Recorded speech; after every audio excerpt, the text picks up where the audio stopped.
Nova Minerals Limited. It trades on the NASDAQ under the symbol NBA and on the ASX under the symbol NBA. It's a gold and critical minerals exploration and development company. Happy to welcome CEO and Executive Director Christopher Gerteisen. Nice to see you today, Chris. Good to see you again, Anna.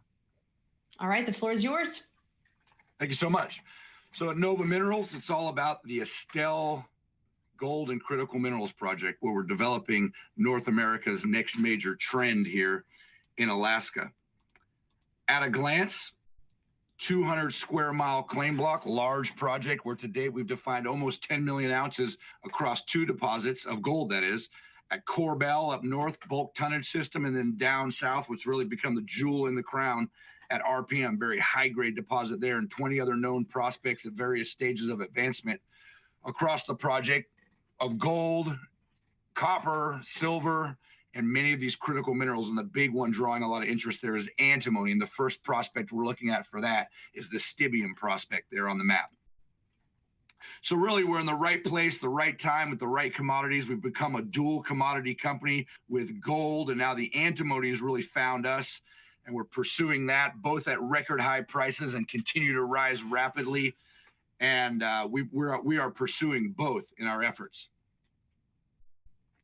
The Tintina Gold Belt here in Alaska, one of the most prolific belts. You can see some of the other projects and operations, exploration, discoveries happening in the belt. And we're on the southern end of that belt. So this is really the land of the intrusive related gold system, very large gold deposits, 10 million plus ounce deposits, not uncommon in our neighborhood. And that's certainly what we're on to. Let's zoom in to South Central Alaska in the project area. Here we are, South Central Alaska, looking east towards Anchorage. We're about 100 miles from Anchorage, the main population area here in Alaska. First thing to note, we're all on state land.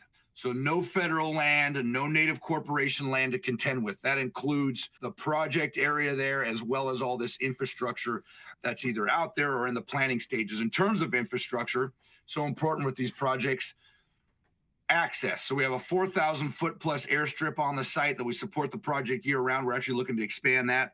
And then the pink line is our winter road, very common in this part of the world. The red line, the West Susitna Access Road project, state funded project, whole economic corridor through there. We're only one of many beneficiaries. They're looking to break ground on that this year. And then in terms of power, we have many options. The blue line, proposed gas pipeline heading out to the Donlin project, Barrick out there to the west. We can tap into that, only passes about 10 miles to the north. Looked at our own transmission line to the natural gas power source, all natural gas power here. There's a coal project coming online, looking to build a coal-fired power plant. Big push for small nuclear reactors, micronuclear reactors in the state of Alaska. We're looking at that as well. And then, of course, there's diesel generators, which is, very common how most of these projects do it. And for our startup scenario, that's what it looks like. But we can grow into some of these other longer-term power options as well.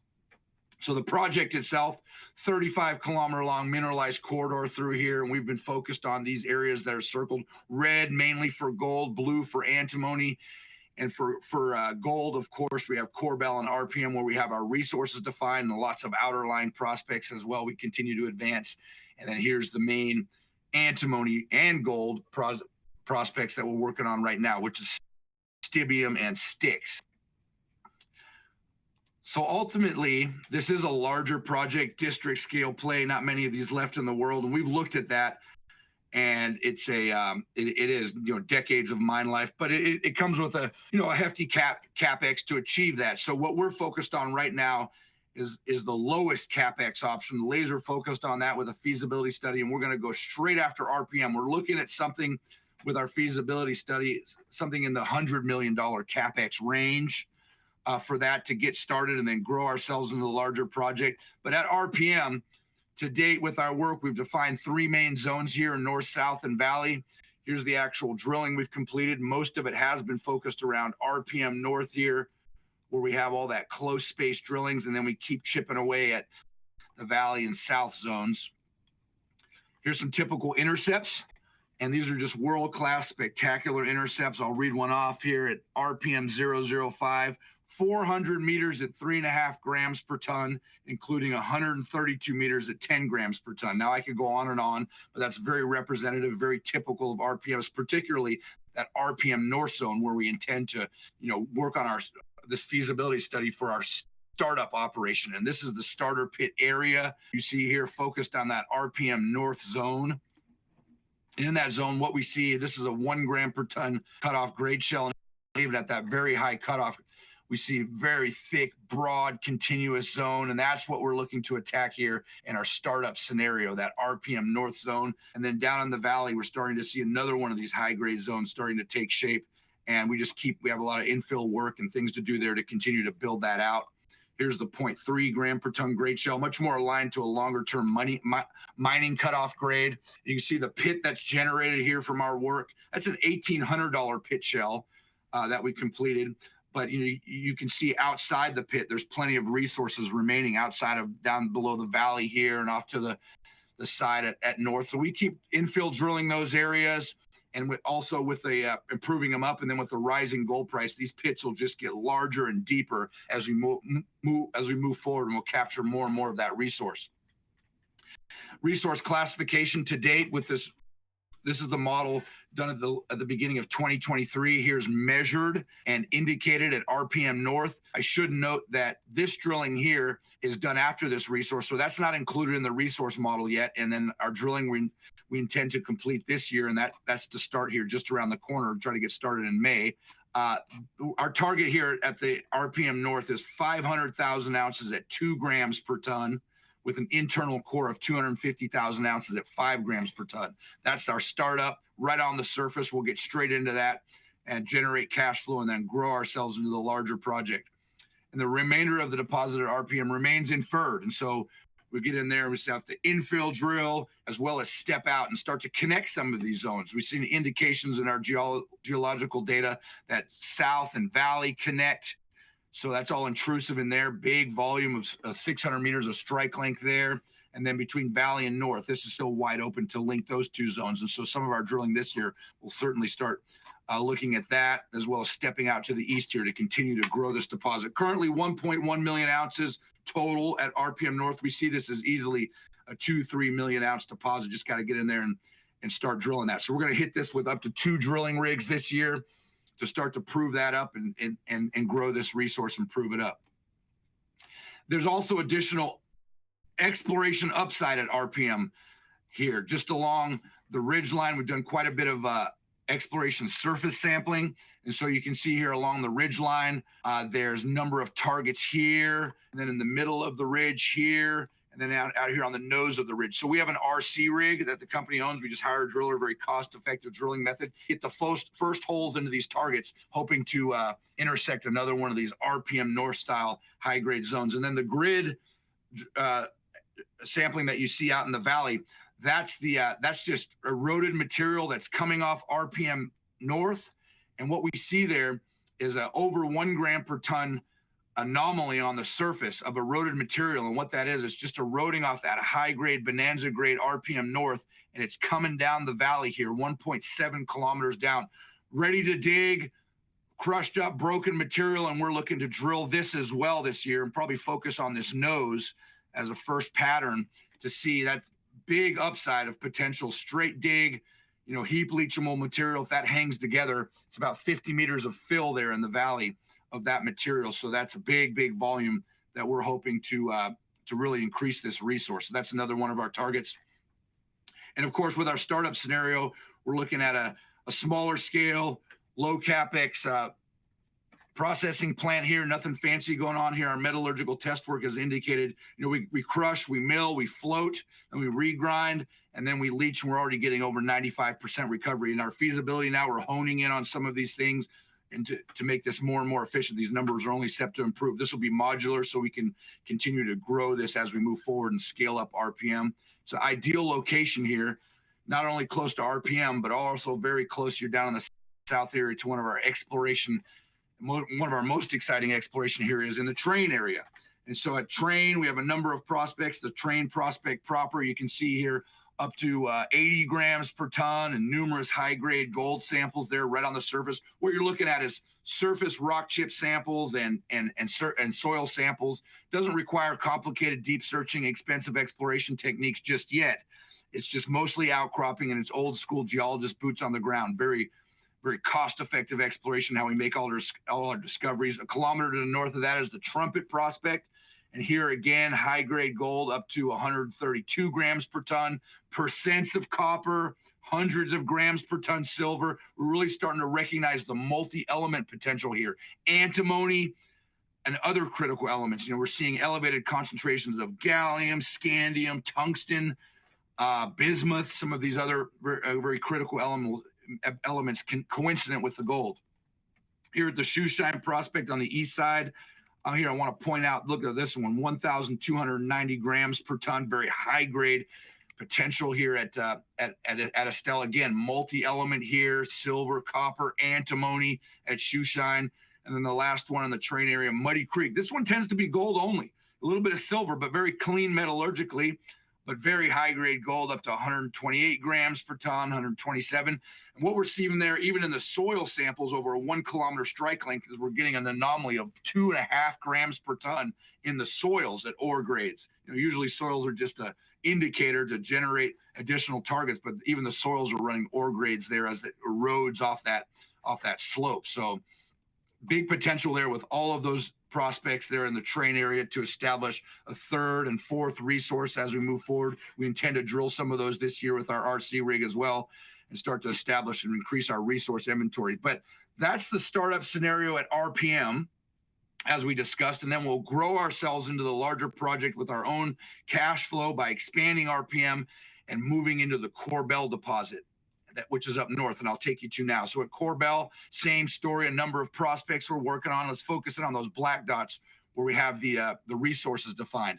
Corbell main deposit, massive bulk tonnage system, 2.5 kilometer strike length on this thing, right on the surface, lends itself to a very low strip ratio, less than 1-to-1 in those early years. And then a short distance away, we've made a new discovery here at Cathedral, which early days, but we see at a minimum another Corbell main taking shape there 500 meters away at Cathedral. Here's a long section looking east through Corbell main, 800 million tons at an average grade of 0.3 grams per ton, bulk tonnage. Now, there is a higher grade feeder core through here. And what I mean by that, if we look at some of these intercepts, 94 meters at a gram, 101 meters at 1.3, including 30 meters at 2.4, 113 meters at a gram. That's very representative of that high-grade feeder core. And here at the 0.5 gram per ton grade shell, you can see that encompasses that core very continuous down along the strike line of that deposit.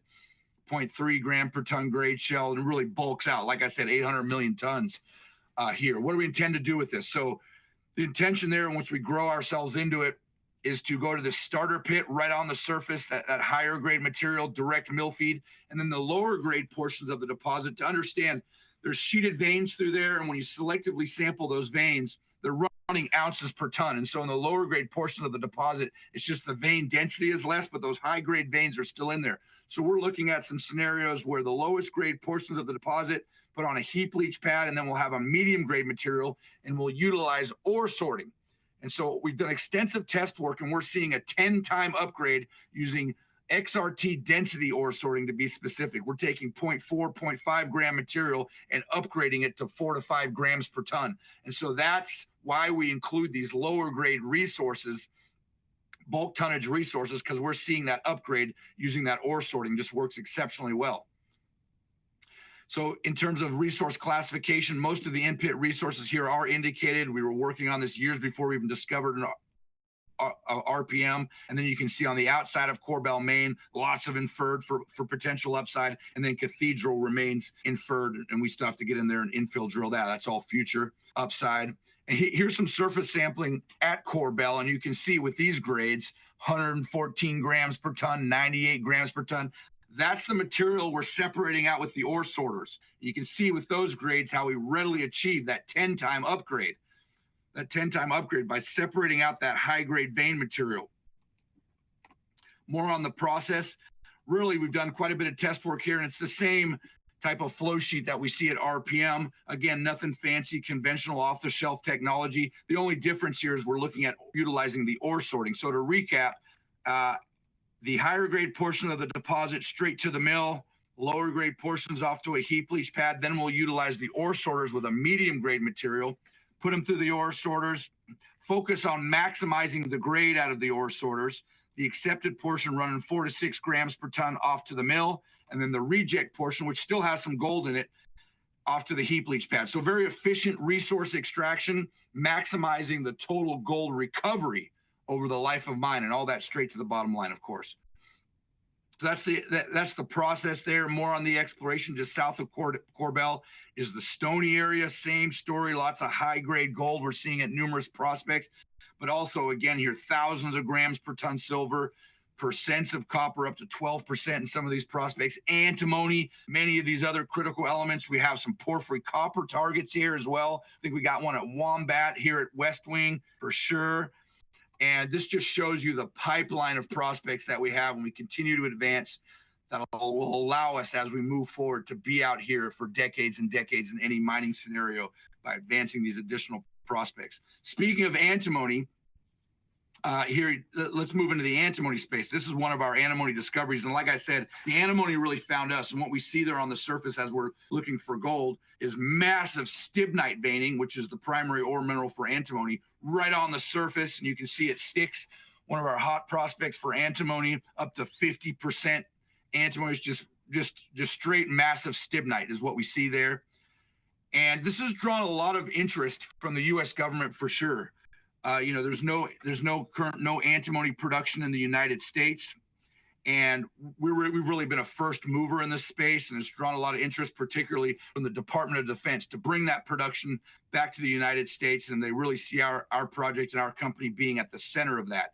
And so we're very advanced with our DoD grant funding, and so we're feeling very positive about that we can achieve some grant funding to move forward and start extracting antimony and producing that here back in America to establish and fully secure supply chains. Our first stop in the antimony will be at the Stibium prospect. Here again, we've discovered massive stibnite all over the surface there, ready to dig and ready to extract. And our DoD grant will allow us to drill this, have a resource, and then come up with a mine plan to be able then to extract and process. And the idea there is to be able to be producing the antimony trisulfide product by 2026 on this. You can see some of the numbers here. It's over 800 by 400 meter area, 800 meter strike length, 400 meter. And these are the numbers we're getting, tens of percents of antimony, up to 60%. That's that massive stibnite right on the surface. So we'll drill that this year. Up to 3 drill rigs we'll have on this right here. The exciting thing about it is there's also very good gold there. You can see some of the gold numbers. So it is an antimony gold deposit. So that'll bode very well to increase our resource inventory on the gold side as well. There's a gold heat map as well as just all over that ridge there. So our idea is that phase 1, conditional upon a DoD grant, is to dig up. It's a very straightforward task. Stibnite is antimony trisulfide. You dig it up, you concentrate it, and then you pulverize it down. And that is the product that they require in the munitions for 155 mil artillery shells, all medium and small caliber arms for sure. And then some of these things in the projectile for armor piercing technology. So we'll do that based on our site, and then we'll move into a phase 2 where we build a full-on refinery here in America to not only supply the DoD, but the entire U.S. industrial base with all the antimony products, oxide. And there'll be a gold circuit in there as well, of course, because there's gold. So we'll be producing gold bars as well at our site. So very, very exciting on the antimony side, all conditional upon the DoD grant, which, like I said, we feel very positive about. So there it is. The project will be out here for decades and decades with multiple mining centers producing multiple commodities. Here's our grand vision with the antimony. Phase 1 will produce that trisulfide at a pilot scale, and then ultimately we'll scale up operations with our mines at site, concentrate on site, and then establish a full-on refinery. And really the base case for that is down here at Port McKenzie, which is the deep water port for Anchorage. Central refinery.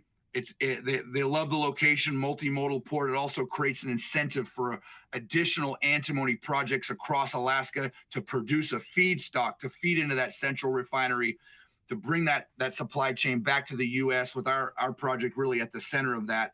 to then supply DoD, U.S. industrial base, and potentially even have an export commodity here for Alaska and the United States. So that's the grand plan for phase 2, and we're moving rapidly towards that vision. The timeline, we are in the feasibility study stage as we speak, metallurgical test work, another round of drilling, and we think we're online to, we're working diligently to get that feasibility study out, hopefully next year. Lots of things to go into that, and it's a very iterative process. But once we submit for permitting, we're well advanced in our environmental studies as well, 12 to 18 months on that.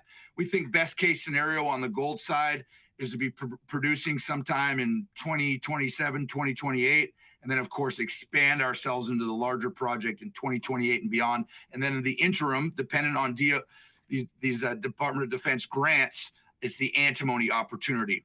And we would be drilling that and be in production with the antimony by next year. With that first phase 1, and then expand ourselves into the phase 2 refinery here in Alaska. So that's the path to production. Now, of course, there's all the exciting exploration opportunities happening concurrently with our exploration. So there'll be new discoveries and advancing of additional prospects as we move along that timeline as well. Here's our team, quite a deep bench here. We think we got all bases covered for to achieve our objectives. Myself, I'm an economic geologist, been around the world 30 years, taking resource stage projects and bringing them into production, long list of those, and then the rest of the team, all the expertise required, metallurgy, mining engineering, capital markets, and of course our secret weapon here, Hans Hoffman, which is our exploration manager on the ground there, pushing the project day and night, really doing the work there to advance these on the ground.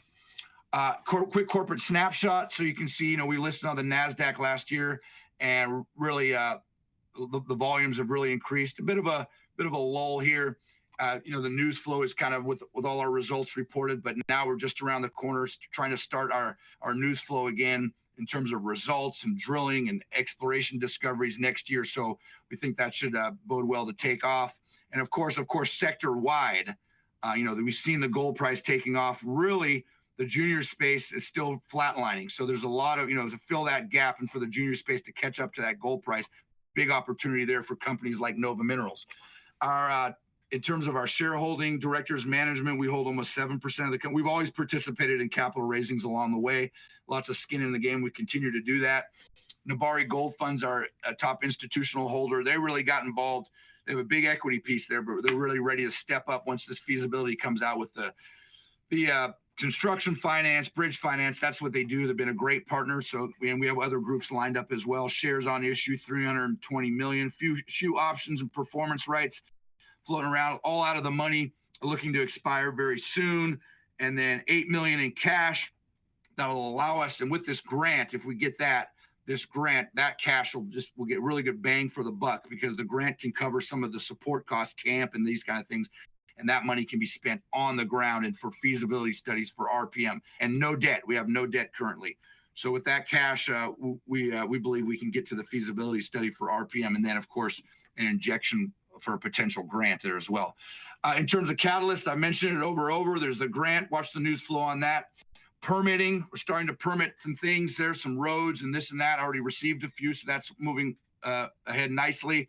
Drilling and exploration here just around the corner. Exciting times ahead in terms of news flow as we drill RPM and Stibium and some other of these prospects and make new discoveries. Technical studies, metallurgical, environmental, all progressing for the feasibility study and future permitting. And then resource updates with all the drilling. This could be the biggest drilling season yet, is for what we have planned. And then all that, then we'll do resource updates on RPM, on Stibium, everything culminating and converging in on this feasibility study to come out, for antimony later this year with our mine plan, some kind of economic study. And then for RPM, we're looking at hopefully get that out next year, depending on how our studies go. And, it's been, like I said, it's kind of iterative. So we have to check the boxes and make that as robust as possible. So just to close up, being in Alaska with all the geopolitical and sovereign risk in this world today, we really are situated here on state land, and being in the United States. And the thinking is with the current administration, that that'll really benefit the project. We're an aspiring gold producer, not here to flip the project. That's not our core strategy. Although we would consider a strategic partner, and we got a lot of mid-tiers and majors knocking on our door, getting into our data room. We're on their radar, so we would consider like something like that to really ramp things up. Myself, I'm from Alaska. I've come full circle back home in the trenches day and night, pushing the project forward. Discovery cost per ounce, anything less than $10 in this business is very amazing. We do it at $5 per ounce. Again, that's because we're going after that low-hanging fruit right now, right on the surface. We see it, open pit, low strip, bulk mineable deposits with thick, high-grade zones. We're definitely seeing on the surface. Certainly demonstrated that at RPM. So there is underground potential. However, we'll leave that for the future. You know, all these deposits are open, but we're going after that low-hanging fruit. So there's significant resource upside. Deposits remain wide open. Additional prospects we're bringing online, not only in terms of gold, but in terms of these other minerals as well. And the big one there is antimony. So lots of resource upside. And then we believe an attractive valuation here with these significant near and medium-term catalysts, and we went over some of those. So I'll leave it at that. Look, all of this content and much, much more on our website. I urge people to go there. But right now, I'll open it up for questions. Thank you, Chris. All right. Dwayne is a small retail investor in the U.S. He's been following Nova and interested in Nova for many years. He says before there was any discussion about antimony and other critical minerals, he thinks Nova has done a nice job pivoting on the antimony issue. However, with regard to Nova's antimony reserves, why do you think that Nova is still flying so far under the radar, especially compared to Perpetua? So there is Perpetua, and you know they have received Department of Defense grants almost $80 million, I believe, to date, and you've seen what happened to them. I think they're almost $1 billion NPV right now. So we've really been, aside from Perpetua, we've been really the first mover in this space. And like I said, we're very advanced with our Department of Defense grant funding. We haven't drilled that prospect yet, so we don't have drill results. And I believe, you know, we're underappreciated in that respect. But with this grant that we're feeling very positive about, we'll start to get our drill results right now. There's extra urgency. You know, Perpetua had some issues with permitting, being on federal lands. I think they had some native tribal issues there. It's an environmental cleanup site, these kind of things. We don't have any of that. Even when Perpetua is producing, they have 5 to 6 years of production, producing maybe 25-30% of U.S. demand. So there was always room for additional players in this space, which is why the DoD has really taken an interest in our project.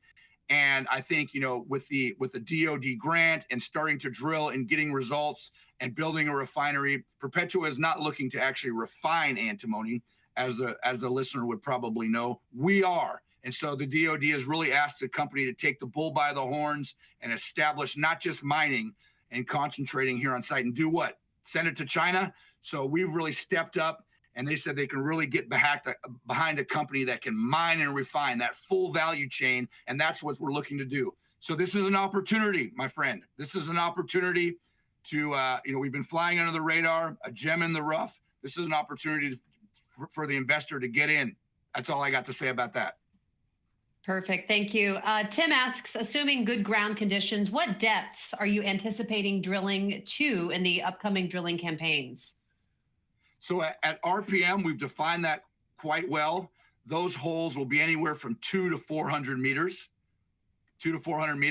And then at Stibium there, it's right on the surface. So we will drill, the initial drill holes will be 500-meter drill holes just to test that section. And get an understanding how deep this goes and follow that vein system. However, we're looking at something, and then we'll scale back for the initial production and drill that out as densely as possible, something in the 100 to 300 meter range for drilling there. But it's right on the surface. It's ready to dig right now. We're just trying to get an understanding what the future holds. Perfect. Bobby asks, is there any other active producers of antimony in the U.S.? There are no mining operations of production in the United States. U.S. Antimony does have an aged plant in Montana. And as I understand, you know, they can produce some antimony products, not all. So they're quite limited with their technology, as well as, even when they're not even, their issue is they don't have a mine. They don't have any feedstock.